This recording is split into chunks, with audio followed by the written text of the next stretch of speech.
Jadi, ketika teman-teman lihat kondisinya betul warnanya merah, tuh rupanya dasarnya itu nggak bagus gitu tuh. Sehingga ini butuh adanya perawatan luka yang datang dan melihat kasus ini secara detail untuk bisa menyelesaikan apa yang menjadi penghambat faktor penyembuhan. Pun ketika ngelihat kondisi merah, selalu bilang, oh bagus, bagus nih, bagus. Udah merah, udah cakep. Padahal apa saja sih screening yang dibutuhin? Tadi yang saya bilang. Seperti IBPI ya, monofilament test, itu salah satu screeningnya. Kemudian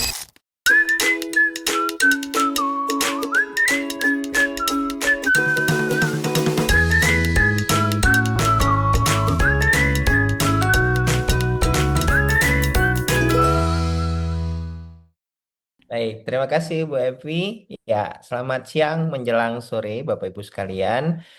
Di mana di sesi ini kita akan sharing ya tepatnya berkaitan dengan permasalahan khususnya perawatan luka pasien dengan diabetes pastinya. Yang di mana kali ini kita akan discuss pastinya apa ya nggak di luar dari topik yang mungkin teman-teman sering sharing di beberapa kegiatan kita yang pastinya banyak banget gitu ya. Jadi eh, oke, sehingga eh, pada sesi ini ya saya akan sharing terkait dengan bagaimana sih tata laksana terkait dengan perawatan khusus pasien dengan diabetes dan perlu saya disclaimer bahwa semua foto-foto sekaligus beberapa literatur yang kita gunakan untuk proses pembahasan pada kesempatan hari ini tujuannya ada untuk memberikan ya pemahaman secara klinisi tentang bagaimana tata laksanaan, tetapi tidak mengubah diagnosa teman-teman sekalian, sehingga foto-foto ini tolong di apa namanya disimpan baik-baik dan kita akan sharing sesuai dengan kebutuhan kita. Nah, jadi topik hari ini kan diabetic foot ulcer, Bapak Ibu sekalian ya. Jadi kalau ngomongin terkait dengan diabetic foot ulcer, pasti kita udah tahu bahwa diabetic foot ulcer sih secara global itu kondisi cukup besar sekali problemnya. Nah, di mana ketika ada pasien kondisinya dengan diabetic foot ulcer, terus kondisinya dia terjadi luka, maka beberapa kondisi yang bisa menyebabkan terjadinya ulkus diabeticum itu terjadi lukanya kronis karena ada permasalahan salah satunya adalah bakteri. Nah, kalau kita ngomongin terkait dengan bakteri, kalau teman-teman lihat di kasus saya yang ada di depan ini, menurut teman-teman nih kondisinya bagus nggak sih? Nih, yang ada di sini ini kira-kira bagus nggak? Boleh dong di chat kita, kolom chat kita, saya mau lihat nih, teman-teman yang 81 orang hari ini tuh, kalau seandainya ngelihat kasus seperti yang ada di dalam slide saya ini, menurut teman-teman nih kondisinya bagus atau tidak? Oke, Bu Lili. Bagus, Pak. Bagus, bagus. Kata Pak Didit, kata Pak Dandi gini, dilihat sepintas sih bagus gitu ya. Granulasi tumbuh bagus. Nah, perlu Bapak dan Ibu ketahui bahwa ketika kita melakukan proses perawatan luka, bukan dasarnya saja yang kita lihat merah, tetapi apakah merah yang terlihat pada kasus ini itu dia tergolong kondisinya yang betul-betul kita harapkan atau tidak. Kenapa demikian saya bilang? Karena secara apa ya kalau saya bilang secara sekilas makanya tadi kalau ngelihat luka itu Pak jangan sepintas saja Pak gitu tuh dia butuh detail gitu tuh kenapa saya bilang butuh detail karena mungkin kita lihat kondisinya normal tapi kenapa kok kondisinya yang merah ini nggak langsung nutup nggak langsung epitel kenapa padahal dasarnya udah rata. Nah, terus kondisinya kita lihat di sini di bagian tepi-tepinya nih ya, mulai terjadi proses yang dikenal dengan epitelisasi. Tapi kenapa nyebrangnya kok dikit banget? Nah, secara konsep, kalau misal kita lihat pada luka kronis, Bapak Ibu, yang menyebabkan dia terjadi luka kronis adalah biofilm. Nah, itu dia. Jadi biofilm ini adalah salah satu kumpulan kuman yang biasanya dia hinggap di atas permukaan yang terbuka. Kayak gitu. Dan di mana kasus ini tuh kondisinya setelah dibersihkan akan muncul lagi. Dibersihkan akan muncul lagi. Apalagi beberapa kasus pasien-pasien dengan diabetes itu terjadi adanya penurunan imunitas. Sehingga akan mudah banget untuk ngumpul bakteri yang udah dibersihin. Kemudian dia akan membentuk yang namanya biofilm. Nah, jadi kalau misalnya kita lihat ya, pada kasus-kasus diabetes ini Bapak Ibu, nih warnanya coba lihat. Warna yang kita lihat ini ada sebagian di kondisinya warnanya merah, ada yang sebagian ini ada selaput-selaput yang berlendir warnanya putih-putih. Dan ini selalu kondisinya akan terlihat adalah tanda gejala munculnya biofilm. Nah, jadi kenapa kondisinya dia nggak bisa nutup cepat? Karena apa? Karena tadi ada beban bakteri yang ada di sana yang menyebabkan terjadinya proses granulasi itu atau epitelisasi tadi itu nggak muncul secara baik. Sehingga butuh siapa? Butuh perawat luka, Bapak Ibu. Untuk ngapain? Untuk ngelakuin perawatannya gitu tuh. Jadi ketika teman-teman lihat kondisinya betul warnanya merah, tuh rupanya dasarnya itu nggak bagus gitu tuh. Sehingga ini butuh adanya perawatan luka yang datang dan melihat kasus ini secara detail untuk bisa menyelesaikan apa yang menjadi penghambat faktor penyembuhan sehingga dia tidak terjadi delay when healing gitu Bapak Ibu.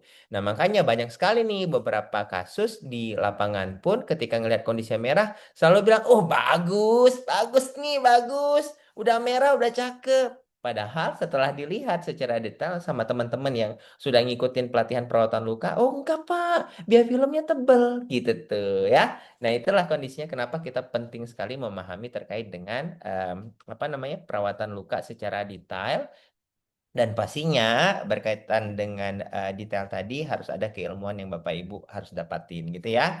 Nah, beberapa faktor pencetus kita sudah tahu ya. Selain tadi kondisinya dia ada beban bakteri yang terkadang kadang-kadang itu yang diabaikan, yang nggak dipahami sama banyak orang, yang cerita kita di awal. Bahkan faktor daripada pencetus yang lain tuh ada namanya tadi terjadinya neuropati perifer ya, di mana prosesnya itu bisa terjadi entah adanya tekanan, biasanya itu akan memperberat. Bahkan aliran Bapak Ibu ya, aliran ini akan terjadi problem yang sangat besar pada pasien-pasien dengan diabetic foot ulcer yang terjadi masalah luka jika kita tidak mampu melakukan asesmen gitu tuh. Sehingga teman-teman bisa lihat beberapa kasus pasien-pasien yang dilakukan penanganan banyak sekali terjadi proses apa Bapak Ibu? Kegagalan nih kita untuk bisa menyetop eh, p- aliran darah yang kondisinya sedikit ke perifer dan dia menyebabkan terjadi nekrosis tadi itu sangat-sangat kondisinya eh, apa ya? Tidak bisa ditanganin sehingga yang terjadi apa? Jari-jarinya hilang seperti itu ya. Dan itu biasanya akan terjadi pada kasus-kasus pasien dengan problem sirkulasi, khususnya pada arteri. Nah, sehingga kita harus punya beberapa pemeriksaan seperti ABPI ya, itu penting sekali. Kemudian ada juga satu lagi tadi deformitas, teman-teman sekalian. Jadi kita ketahui bahwa akumulasi daripada neuropati itu bisa menyebabkan terjadi deformitas kaki. Jadi kakinya itu Bapak Ibu karena nggak kerasa, dia kondisinya nggak ada penyangga secara baik, sehingga dia akan bisa menyebabkan terjadinya beberapa sanggahan tulang tuh jadi kolaps. Nah, sehingga ketika dia kolaps, terjadilah yang dikenal dengan deformitas tadi. Nah, ini penting sekali untuk bisa kita cek setiap kali ada pasien datang. Apakah terjadi perubahan bentuk kaki, apakah vaskularnya bagus atau tidak, terjadi neuropati atau tidak, dan apakah dia terjadi hiperglikemia atau tidak. Nah, ini sehingga Bapak Ibu setiap kali kondisinya kita ngelakuin perawatan luka, selain tadi melihat bagaimana dasar lukanya, maka lihat faktor pencetus yang lain.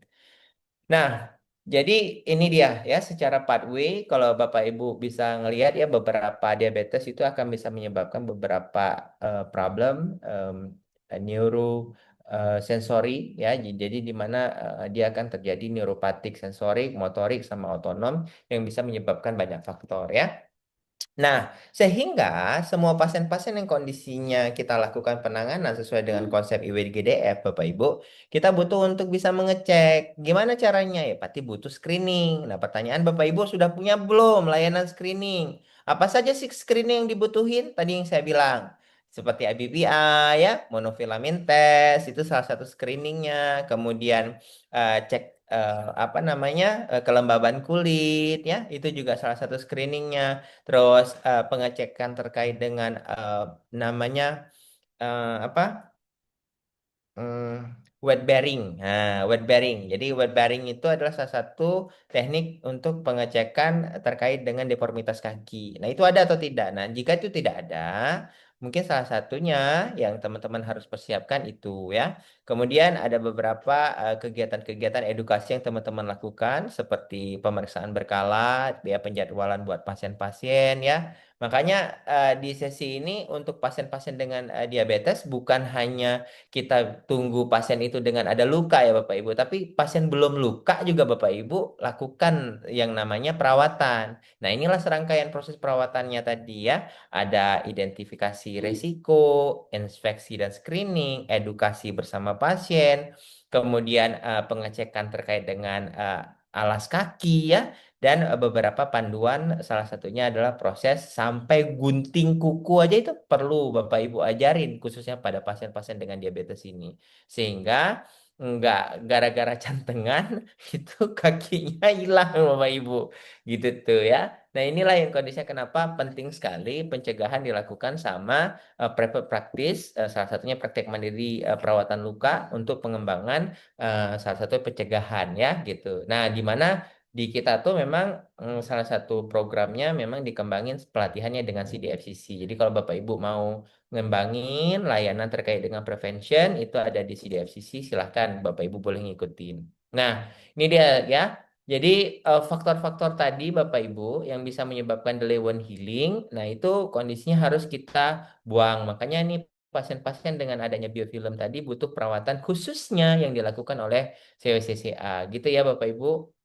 Nah, sehingga apa yang kondisinya harus dilakukan sama CFCCA? Memahami tanda dan gejala infeksi pada kondisi luka, gitu tuh.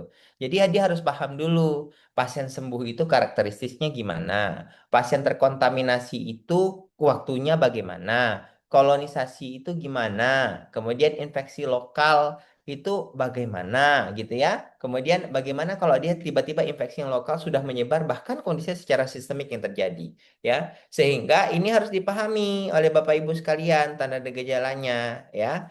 Dari awal pasien datang dia masuk kategori apa sehingga penanganan kita pada saat pasien-pasien dengan kondisi permasalahan tadi ya luka yang delay wound healing tadi Bapak Ibu itu bisa kita lakukan penanganan secara baik kayak gitu tuh. Nah, gimana caranya ya pastinya kita butuh adanya alur. Nah, di sini nih di International Wound Institute Bapak Ibu yang sekarang ini sebenarnya ini lagi proses apa ya ada guideline terbaru di tahun 2026 ini kebetulan saya kemarin di Abu Dhabi terus kondisinya kebetulan yang buatnya itu yang ngebuat wound continuum ini ada jadi kita sempat apa namanya dapetin beberapa keilmuannya jadi saya ubah lah dengan bahasa apa namanya dengan bahasa Indonesia ya biar teman-teman kondisinya mungkin bisa mudah nanti untuk melihat atau patternannya macam apa. Jadi pada saat kita melakukan proses penata laksanaan teman-teman ya dan kita memahami tanda dan gejala, ada beberapa tambahan lainnya yang harus dilihat adalah salah satunya nyeri. Kenapa? Karena salah satunya kalau pasien-pasien yang kita lakukan dia ada kondisi nyeri, maka teman-teman butuh untuk melakukan kegiatan kolaborasi, baik itu pemberian apa namanya anti nyeri atau prosesnya penanganan secara topika terapi yang bisa menyebabkan pasien-pasien itu hilang nyerinya. Makanya belajar di CCCI itu paham juga terkait dengan dressing apa yang kita gunakan untuk bisa menghilangi rasa nyeri. Dan sekaligus konsep yang diberikan bagaimana caranya biar hilang rasa nyerinya gitu tuh ya. Nah, sehingga di beberapa kondisi pasien-pasien nyeri butuh dicek dan dievaluasi kondisi tersebut. Selain itu, pada saat teman-teman mau melakukan yang namanya pencucian, di sini ada beberapa kegiatan-kegiatan mungkin yang perlu dipahami. Kalau dia kondisinya sembuh, tekniknya cukup irigasi ya. Kalau kontaminasi, eh, apa tekniknya irigasi. Jadi bukan tutul-tutul, ya nggak? Kan sering banget tuh tutul-tutul doang, kompres-kompres doang ya. padahal itu yang tidak dapat membuat si bakteri tadi jadi mati atau jadi hilang dianya. Kemudian kemudian beberapa apa namanya cairan pencuci juga yang harus teman-teman pahami. Nah, sehingga di sini pada saat teman-teman ketemu pasien-pasien dengan kondisi luka khususnya kolonisasi, kita butuh menggunakan beberapa antiseptik yang bisa membunuh kuman. Nah, di sini salah satu teknik untuk mencuci luka yang kita sudah lakukan beberapa analisis sekaligus uji laboratorium ya kurang lebih sekitar antara 60 dan 5 menit proses kegiatannya. Jadi ini salah satu yang namanya sabun cuci luka dari Medcovazin, teman-teman, itu efektif terhadap beberapa bakteri yang sudah diuji coba dan semua bakterinya bisa mati menggunakan si sabun pencuci luka ini, gitu ya. Makanya yang sekarang masih cuci pakai NaCl gitu ya kondisinya. Kalau bisa bisa ditambahin nih salah satunya dengan sabun cuci luka ya. Ini beberapa apa namanya teknik untuk pencucian lukanya. Jadi jangan sekarang apa ya masih menggunakan hanya NaCl saja karena kita ketahui bahwa kondisi-kondisi sudah masuk dalam proses biofilm nggak cukup Bapak Ibu hanya menggunakan yang namanya pencucian saja. Kenapa? Karena biofilm tadi sudah membentuk gugusan dan dia menghalangi apapun yang masuk pada saat kita lakukan pencucian. Sehingga kita butuh yang mampu memecah dan membunuh si bakteri itu. Nah, salah satunya adalah tindakan mekanika debedemen dan boleh menggunakan sabun gitu Bapak Ibu. Nah, kemudian pada pasien-pasien yang kondisinya dengan delay wound healing, beberapa pattern algoritma untuk pemberian antimikrobial itu Bapak Ibu bisa gunakan beberapa algoritma ini. Jadi kalau seandainya dia sudah masuk dengan kategori misalnya dia infeksi Bapak Ibu, salah satunya adalah kita butuh untuk lakukan selain tadi cuci, lakukan mekanikal, kita butuh untuk melakukan apa? Pemberian antimikrobial dressing, kayak gitu tuh. Nah, ketika dia terjadi permasalahan secara sistemik, sorry, maksud saya lokal infeksi, Bapak Ibu harus memberikan yang dikenal dengan antimikrobial dressing. Nah, di mana antimikrobial dressing ini apa protokolnya tuh dilakukan evaluasi kurang lebih 2 minggu ya.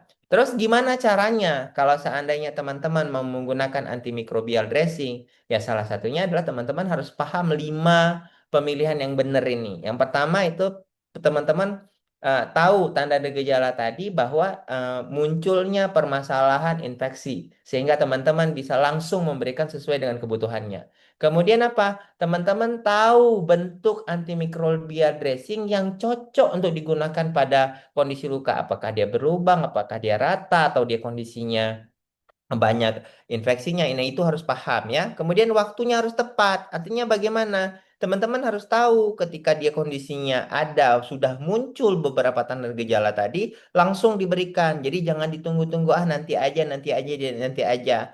Dan sehingga pasiennya apa yang tadi kondisinya harus penanganan seminggu selesai tapi gara-gara teman-teman simpen simpen biar cuannya banyak gitu ya. Itu jangan sampai terjadi. Kemudian apa? Dosis yang diberikan Bapak Ibu. Ya, dosis yang benar terkait dengan antimikrobial. Jadi beberapa antimikrobial itu teman-teman ada yang bisa menembak ya, ada yang maksud saya dia bisa menggebunuh, ada yang dia cuma menangkap doang. Gitu tuh teman-teman sekalian. Dan dia bertahannya terkadang hanya prosesnya 2 hari, udah nggak aktif lagi. Jadi itu teman-teman harus pelajari. Makanya nanti di CCCA itu diajarin. Atau Bapak Ibu mau ikut program yang advance, ya itu lebih apa banyak lagi nanti akan ketemu dengan saya. Dan pastinya yang terakhir adalah lama penggunaan. Nah, ini harus tepat lama penggunaannya. Jadi kita evaluasi per 2 minggu terkait dengan turunnya tanda dan gejala pasien-pasien dengan permasalahan infeksi tadi ya. Nah, itu dia. Jadi udah tahu apa itu yang mau digunakan yang itu dikenal dengan antimikrobial. Kemudian pahami 5 penggunaan dari antimikrobial secara topikal. Nah, di sini salah satunya dari Metcovazin pastinya ya, kalau pasien-pasien infeksi kita butuh menggunakan yang namanya silver. Nah, ini dia Bapak Ibu. Jadi model silver yang digunakan ini teman-teman adalah bentuknya krim. Jadi kalau krim, kalau dia cairannya banyak, itu dia kondisinya kita berikan pada kasus-kasus pasien cairan banyak itu tetap aman. Kenapa? Dia nggak menyebabkan terjadinya yang namanya hipermois gitu ya. Jadi dia cukup aman untuk teman-teman lakukan. Jadi kalau seandainya kondisinya ada cairan banyak atau kondisi kering, kalau dia kering itu bisa banget untuk memberikan proses kelembaban yang baik untuk kasus-kasus pasien yang infeksi terjadinya pada kondisi kering ya. Jadi mau cairannya banyak, mau dia kondisinya em, apa namanya cairan sedikit atau kering itu bisa digunakan dengan menggunakan Medcovagen Silver ini, teman-teman sekalian ya. Ini salah satu contohnya ya. Nah, ini beberapa ya kasus yang bisa kita lihat dari penanganan pasien-pasien dengan penggunaan silver ya, teman-teman sekalian. Kita ketahui bahwa banyak sekali pasien datang tuh yang udah dapat beberapa anti hiperglikemia, kemudian antibiotik. Tapi pertanyaannya adalah pada saat pasien-pasien terjadi infeksi atau bahkan sampai ke tulang, apakah pemberian antibiotik secara oral itu bisa sampai prosesnya ke sana? Apalagi beberapa kasus tuh pembuluh darahnya tuh nggak bagus. Nah, sehingga apa yang kondisi harus kita lakukan? Harus kasih yang namanya antimikrobial topikal. Nah, inilah salah satu proses di mana kita butuh untuk menghilangkan bakteri dengan penggunaan dan pemilihan antimikrobial. Fungsinya di situ Bapak Ibu. Gitu tuh. Jadi jangan jangan pikir bahwa pasien-pasien dengan pemberian antibiotik kita udah tahu perfusinya nggak bagus, terus teman-teman pikir dikasih antibiotik bisa itu tidak. Jadi dia butuh harus ada yang bisa mencegah yaitu salah satunya dengan topika terapi. Nah, ini beberapa yang bisa kita lihat ya dari dasar luka yang dimana ini dilakukan otolisis, kemudian dasar lukanya terbuka, kemudian kita bisa melihat dasar luka yang merah sudah terjadi penurunan, kemudian dasar lukanya sudah turun dengan dasar luka yang cukup baik ya, merah ya Bapak Ibu, ada biofilm, berarti kondisinya kita masih tetap harus buang biofilm dan proses penutupan ya. Ini sekitar 15 minggu ya aktualnya dan estimasinya itu 11 minggu dengan Venus Care 50 nih teman-teman pengecekan. Jadi coba teman-teman cek kondisi lukanya dari penanganan ini cukup baik ya dan menutup secara baik juga untuk proses ini. Oke, Mbak Epi, itu dia dari saya. Saya kembalikan ke Ibu Epi.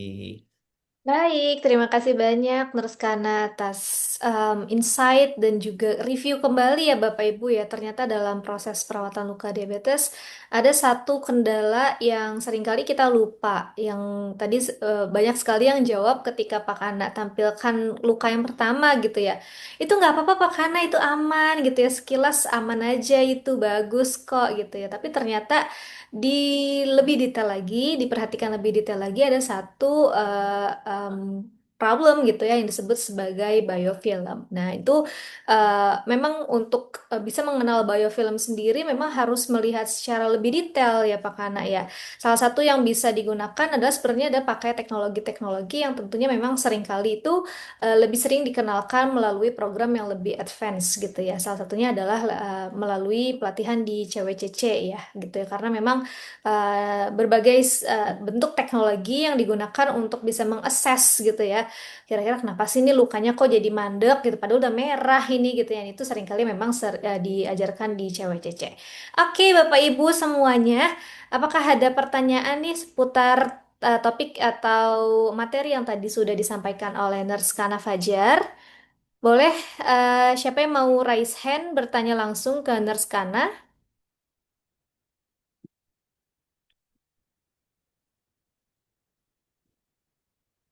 Jika Bapak Ibu mau ada yang bertanya langsung, Ibu Lilik. Nah, mangga Bu Lilik bisa unmute nggak Bu? Maaf, punten.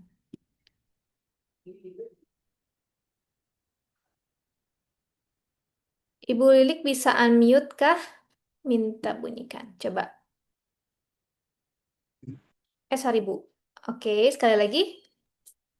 Ya, silakan Ibu. Ibu nggak ada videonya Bu, boleh Bu, biar Pak Kana bisa lihat wajah cantik Ibu. Maaf. Oke, saya izin bertanya, Ah, saya Pak Lili. Lilik, maaf. Ya. Bapak, ya Pak. Oh, Oke, Pak ya. Lilik, maaf ya Pak. Aduh, wis nek ngomong kondisinya itu ya, bukan Mm-mm. wedok ya Pak. Yuk, silakan Pak. Baik, Kak. Saya Lili dari Solo. Dulu tuh pernah juga ikut pelatihan CBCCA sama Pak. Saifuddin Yusro sama Pak Iput, Mm-mm. ya kan. Lah, saya kan sekarang praktisi di salah satu rumah sakit di daerah Klaten. Lah, saya tuh mau tanya, kan tadi kan yang gambar yang masih apa ya, kalau pasien DM, terus tadi tuh Mm-mm. slotnya itu masih di atas 70% ya slotnya. Lah, itu Mm-mm. pemilihan untuk topikalnya itu lebih pakai yang apa ya, yang green atau yang silver ya. Dengan produknya itu produk cairannya itu masih banyak. Kemarin tuh udah Ya, oke. iya kan ya. Terima Lah, kasih pertanyaannya Pak. Ini kembali lagi ya, tadi yang saya sudah mungkin share. Salah satunya tuh harus cek dulu tanda gejalanya. Jika pasien tersebut dengan tanda gejala, misalnya cairannya prulen, bau, inflamasinya masih besar atau masih banyak ya, kemudian nekrosisnya juga masih banyak, disertai dengan kondisi nyeri misalnya seperti itu. Ya pastinya ini adalah salah satu tanda gejala pasien-pasien dengan infeksi. Jadi butuhnya ngapain? Jadi butuhnya pasti yang salah satunya kita butuh antimikrobial dressing. Nah, sehingga antimikrobial dressing yang mau kita pakai apa? Jenisnya adalah silver. Jadi Bapak boleh menggunakan silver sebagai primary dressingnya. Kemudian ditutup misalnya kalau cairannya banyak berarti yang bisa absorben misalnya mau pakai foam atau mau pakai kalsium alginate ya tergantung target yang Bapak mau lakukan misalnya ada pendarahan-pendarahan misalnya gitu itu bisa kondisinya Bapak gunakan yang dikenal dengan tadi ya Metcovazin silver atasnya boleh menggunakan foam atau kalsium alginate kemudian tutup pakai two layer bandage lah gitu. Baik. Gitu Pak Lili.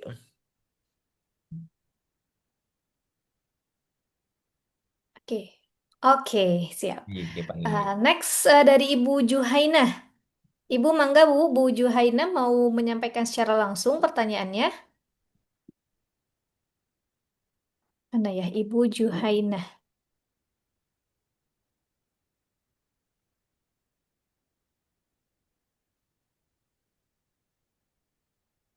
Halo, Assalamualaikum. Waalaikumsalam Ibu. Waalaikumsalam. Selamat siang Pak. Karena ini Selamat siang yang Ibu. Ibu yang bertanya tentang senam kegel kemarin, masih ingat? Ya kenal lah aku. Ya ingat. Kenapa aku nggak ingat? Ya gimana Bu? Gimana?